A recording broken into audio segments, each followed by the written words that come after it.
dès le départ du projet, il y avait la partie environnementale, mais aussi sociale. Il fallait que ces postes soient destinés à des personnes en difficulté socialement. C'est l'idée derrière du réemploi. Pour les personnes retrouver un emploi, les personnes exclues du monde du travail, et aussi pour les déchets valorisables, une nouvelle utilisation, un nouvel usage. Une fois, lorsque je suis descendue sur le quai, j'ai vu un SDF en train de trier les bouteilles, les pleines, les vides, transvasées.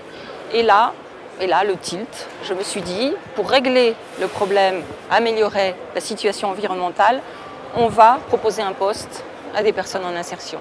D'où la mise en place d'un régisseur de quai. Alors, le régisseur de quai a pour mission d'accueillir les producteurs de déchets et de les orienter vers le bon équipement. Il doit également sensibiliser de manière implicite sur l'importance du tri et donc optimiser les gisements valorisables pour qu'ils restent sains au maximum. On explique, après on donne des coups de main pour faire des tri, quoi. Pour faire respecter l'environnement aussi.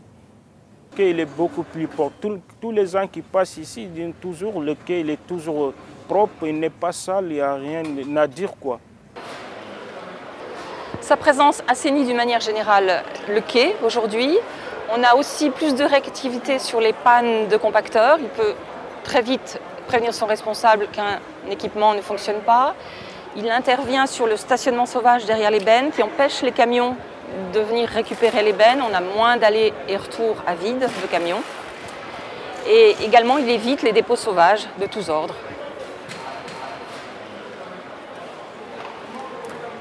C'est le régisseur de quai et donc mes équipes également en parallèle qui m'ont fait remonter qu'il y avait de nouveaux gisements comme le plastique, le verre. Donc nous nous sommes adaptés, nous avons mis du nouveau matériel pour capter ces nouveaux flux. Nous avons pu observer en fait une augmentation du taux de valorisation matière puisque si, sur les 9 derniers mois, nous avions un taux de 21% en moyenne et au mois d'octobre, donc depuis ces 3 semaines, nous avons obtenu 25% de valorisation matière. En parallèle, nous avons une baisse du taux d'incinération, ce qui est très positif pour l'environnement. On a un retour surtout très positif des personnes qui viennent sur le quai, puisque maintenant ils ont une personne qui est là pour les orienter et donc les personnes en amont font déjà le tri des déchets.